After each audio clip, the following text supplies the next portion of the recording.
Good morning student. Satellite topic start हो गया हमारा और मैंने आपको पहले ही बता दिया था कि सैटेलाइट में हमें कुछ फॉर्मूलेज डिराइव करने हैं, जैसे कि उसकी स्पीड, कि कितनी स्पीड से हम इस सैटेलाइट को अर्थ की सरफेस से एक हाइट पर भेजें या थ्रो करें ताकि वो अर्थ के ऑर्बिट में रुक जाए और फिर उसके अर्थ के चारों तरफ रिवॉल्व करना स्टार्ट कर दे। तो उस स्पीड को यहाँ पर हम बोलते हैं ऑर्बिटल स्पीड। नेक्स्ट है टाइम ऑफ सैटेलाइट, यानी कि कितने टाइम में वो सैटेलाइट उस अर्थ के ऑर्बिट में पहुंच जाएगा। इसके बाद नेक्स्ट वीडियो में हम करेंगे हाइट, यानी कितनी मैक्सिमम हाइट तक आप उसे भेज सकते हो ताकि वो अर्थ की सरफेस पे वापस ना आए। और उसके बाद है एंगुलर मोमेंटम, एनर्जी और एस्केप स्पीड। काफी सारे टॉपिक है, तो स्टार्ट करते हैं हम। सबसे पहले जो आज हम पढ़ेंगे that is orbital speed. So what do you mean by orbital speed? It is the minimum speed required to put satellite into a given orbit around the earth and it is called its orbital speed।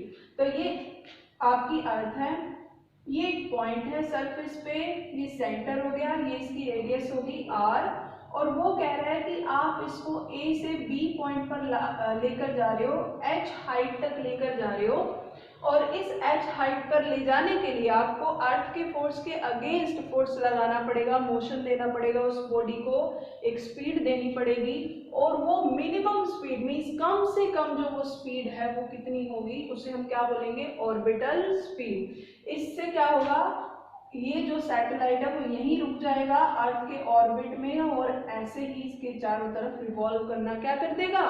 Start कर देगा। ठीक है, तो अब हमें speed की value find out करनी है। तो इस वैल्यू को फाइंड आउट करने के लिए हम क्या समझेंगे? हमें ये कंसेप्ट समझना है कि जितना फोर्स हम इसको दे रहे हैं ऊपर भेजने के लिए, और ऊपर भेजने के बाद हम इसको ये नहीं चाहते कि ये रुक जाए, हम चाहते हैं कि ये सर्कुलर मोशन करे अर्थ के अराउंड, तो उतना फोर्स हमें देना पड़ेगा जितना ग्रेविटेशन फोर्स इसके ऊपर लग रहा है, यानी जिस फोर्स से अर्थ उसे अपनी तरफ खींचने की कोशिश कर रही है उतना ही फोर्स इसको अपोजिट डायरेक्शन में देना पड़ेगा ताकि ये नीचे ना आ पाए, बैलेंस करना पड़ेगा। ठीक है, मतलब आप अर्थ उसे नीचे खींचना चाह रही है, आप उसे ऊपर भेजना चाह रहे हो, तो फोर्स कैसा होना चाहिए? इक्वल बट अपोजिट डायरेक्शन में, तभी बैलेंस हो पाएगा। समझ रहे हो उस बात को? तो यहाँ हमें यही करना है, दो फोर्स लेने हैं और दोनों को इक्वल रखना है। और कौन कौन से फोर्स? एक जो ग्रेविटेशनल फोर्स यानी जो अर्थ खींच रही है, और दूसरा ऊपर भेजने के बाद हम चाहते हैं ये कौन सा मोशन करे? सर्कुलर यानी सेंट्रीपिटल फोर्स। बस इन दोनों फोर्स को इक्वल रख देना है और आंसर आ जाएगा। तो कंसेप्ट आपको समझ में आना चाहिए, रट्टा मारने की जरूरत ही नहीं है। हम इन दोनों फोर्स को इक्वल क्यों राइट कर रहे हैं? क्योंकि अर्थ जिस फोर्स से अट्रैक्ट कर रही है उतना ही फोर्स हमें उसको देना पड़ेगा ताकि वो कौन सा मोशन कर सके? सेंट्रीपिटल, यानी ये दोनों एक दूसरे के इक्वल होंगे। तो क्या क्या असम्पशन हमने किया वो देख लेते हैं। हमने अज्यूम किया कैपिटल M है mass of earth, capital R है radius of earth, small m है mass of satellite, v is orbital speed of the satellite, h is height of the satellite above the earth surface, earth surface के ऊपर जो उसकी height है, and small r is radius of the orbit of satellite। इस पूरा जो distance है इसका सेंटर से यहाँ तक का, इस पूरे को हमने r अज्यूम कर लिया। And what is r? It is capital R plus h। तो अब आप समझ चुके हैं पहले ही कि सैटेलाइट को ऑर्बिट में अगर मोशन करना है, यानी सरफेस पे अगर नहीं आना है, उसको यहीं बने रहना है, तो उसको अपने ऊपर कौन सा फोर्स लगाना पड़ेगा? सेंट्रीपिटल फोर्स, यानी mv²/r। इसका फॉर्मूला आपको पता होगा। और ये फोर्स किसके इक्वल बट अपोजिट लगेगा? यूनिवर्सल लॉ ऑफ ग्रेविटेशन के, ताकि वो सरफेस पे ना आ पाए। और इसका फॉर्मूला क्या होगा? हम इस बी पॉइंट पर सैटेलाइट के लिए फाइंड आउट कर रहे हैं ना, तो फॉर्मूले में क्या होगा? G और सैटेलाइट से सेंटर का डिस्टेंस, ठीक है, स्मॉल r, और यहाँ भी क्या होगा? mv²/r। अब बस हमने इन दोनों को इक्वल पुट कर दिया, m से m, r से r, v² किसके इक्वल हो गया? Gm/r।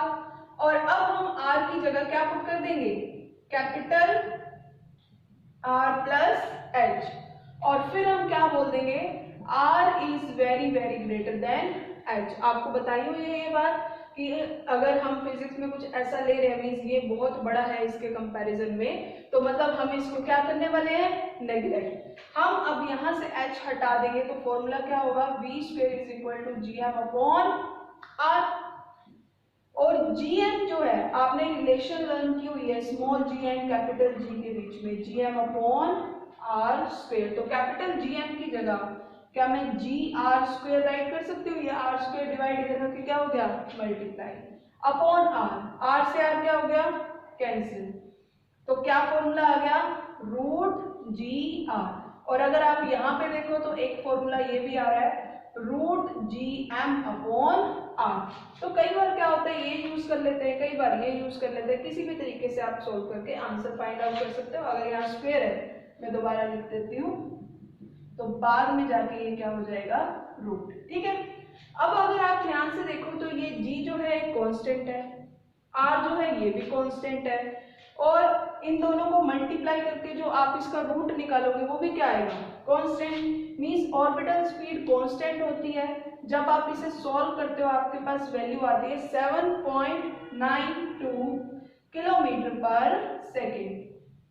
मींस कम से कम अगर आप इतनी स्पीड से सैटेलाइट को थ्रो करोगे, प्रोजेक्ट करोगे, तो वो क्या होगा, वापस अर्थ की सरफेस पे नहीं आएगा, अर्थ के ऑर्बिट में चला जाएगा, और वहां से फिर वो अर्थ के चारों तरफ चक्कर लगाना क्या कर देगा, रिवॉल्व करना स्टार्ट कर देगा इतनी स्पीड से। तो आप देख रहे हो एक सेकंड में करीब करीब उसको 8 किलोमीटर ऊपर जाना पड़ेगा, तब जाके वो वहां रुक पाएगा। ठीक है। और इसके लिए उसे अपने ऊपर फोर्स लगाना पड़ेगा, और वो फोर्स किसके इक्वल एंड अपोजिट होगा, ग्रेविटेशनल फोर्स की। तो ये टॉपिक ऑर्बिटल स्पीड आपका कंप्लीट हो गया। अब नेक्स्ट पे हम आते हैं टाइम पीरियड ऑफ सैटेलाइट। बच्चों इसके दो फॉर्मूले हैं, लेकिन जो सबसे ज्यादा यूज होता है और जो इससे रिलेटेड है वो अभी मैं यहाँ करा रही हूँ, इससे नेक्स्ट वाला मैं आपको हाइट के साथ करवा दूंगी। ठीक है, ताकि ये वीडियो भी बड़ी नहीं हो जाएगी और उसमें भी बैलेंस हो जाएगा। तो हम टाइम पीरियड स्टार्ट कर रहे हैं कि कितने टाइम में ये ऊपर पहुंचेगा या एक रिवॉल्यूशन कंप्लीट करेगा। तो टाइम पीरियड का या नॉर्मल टाइम का फॉर्मूला क्या होता है, distance upon velocity. But satellite की बात कर रहे हैं तो क्या होगा, distance travelled in one revolution upon orbital velocity.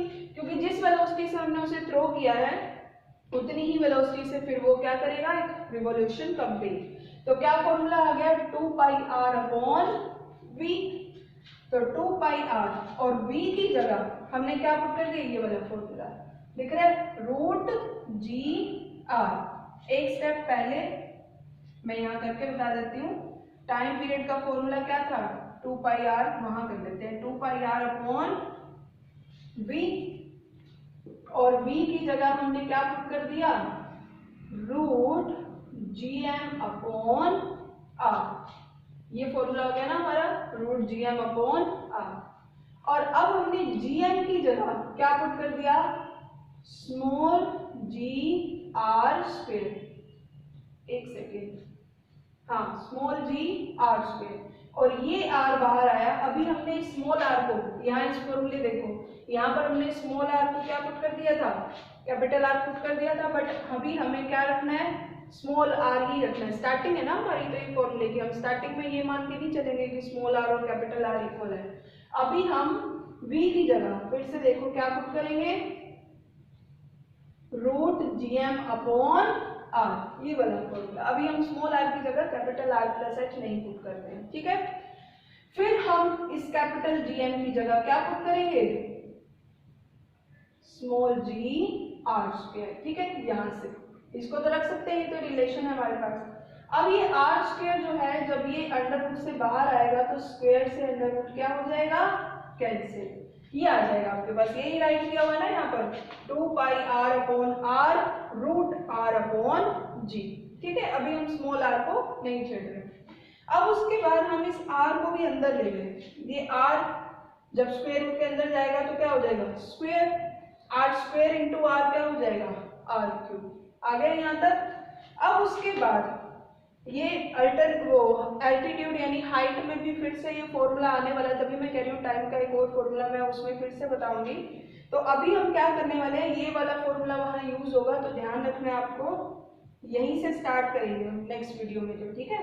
और अभी हम इसको एक बस शॉर्ट करने के लिए, एक वैल्यू निकालने के लिए हम क्या करेंगे, t की वैल्यू पुट कर देंगे। स्मॉल r की जगह क्या पुट कर देंगे, कैपिटल R प्लस h, ठीक है, यहाँ आ गया। और अब उसके बाद r प्लस h को हम क्या पुट कर देंगे, वही r is very very greater than h, means small r को जब capital R plus h put कर दिया तो मतलब समझ जाओ अब हम h को क्या करने वाले हैं, हटाने वाले हैं। तो r is very very greater than h, तो फॉर्मूला क्या हो जाएगा, 2 pi upon r root r cube upon g। और अब इसमें से भी r स्क्वायर बाहर आ सकता है ना, r क्यूब को हम क्या बोल सकते हैं, r स्क्वायर इंटू r। जब दो सेम वैल्यू मल्टीप्लाई में है तो पावर जो है उनकी वो क्या हो जाती है, ऐड। और इस r स्क्वायर को बाहर लाएंगे तो क्या हो जाएगा, r हो जाएगा। तो मतलब आपके पास सिर्फ क्या बच गया, टाइम पीरियड का formula 2 pi root r upon g। समझ रहे हो। तो इसमें नोट्स वगैरह में, बुक में भी सब कुछ ऐसे ही डायरेक्ट लिखा होता है, लेकिन मैंने आपको एक एक वैल्यू जो है यहाँ पर खोल के शो करके दिखा दिए कि कैसे आया।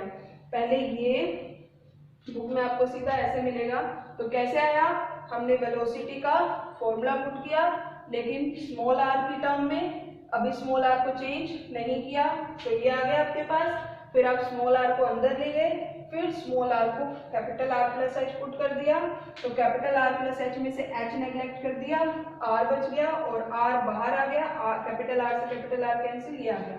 अब इसमें भी आप देखो तो 2 पाई r g सभी टर्म क्या हो गई, कांस्टेंट हो गई। तो आपके पास सॉल्व करके एक वैल्यू आ जाएगी और वो वैल्यू आएगी आपके पास 84 मिनट्स। मीन्स जब आप कैपिटल R यानी रेडियस ऑफ अर्थ की वैल्यू पुट करोगे 6400 किलोमीटर, जी की वैल्यू 9.8 पुट करोगे, सॉल्व करोगे, आप करके देख सकते हैं इसको, तो आंसर आएगा आपके पास 84 मिनट। यानी ये एक रिवॉल्यूशन कंप्लीट करने में कितना टाइम लेता है, करीब करीब 84 मिनट्स। मिनिमम की बात कर रहे हैं, इससे ज्यादा भी ले सकते हैं अगर आपने ज्यादा हाइट पे भेज दिया तो, कम से कम इतना है।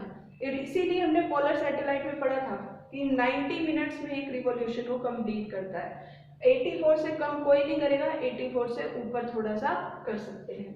तो ये दो टॉपिक आपके कंप्लीट हो गए। टाइम में थोड़ा सा एक फॉर्मूला और डिराइव करना रह गया, बट वो हम हाइट के साथ ही करेंगे, जब हम यहाँ हाइट को एलिमिनेट नहीं करेंगे। अभी तक हम यहाँ पर हाइट को क्या कर रहे थे, नेग्लेक्ट। अब नेक्स्ट में हम हाइट को नहीं हटाएंगे। तो ये सारे ही फॉर्मूले आपके कंटिन्यूअस चलते रहेंगे। ये वाला फॉर्मूला है, ये वाला फॉर्मूला है आपका, और ये टाइम वाले फॉर्मूले, ये सारे आपके यूज होते रहेंगे सैटेलाइट जब तक खत्म नहीं हो जाता। ओके स्टूडेंट्स, अच्छे से इस टॉपिक को लर्न कर लेना।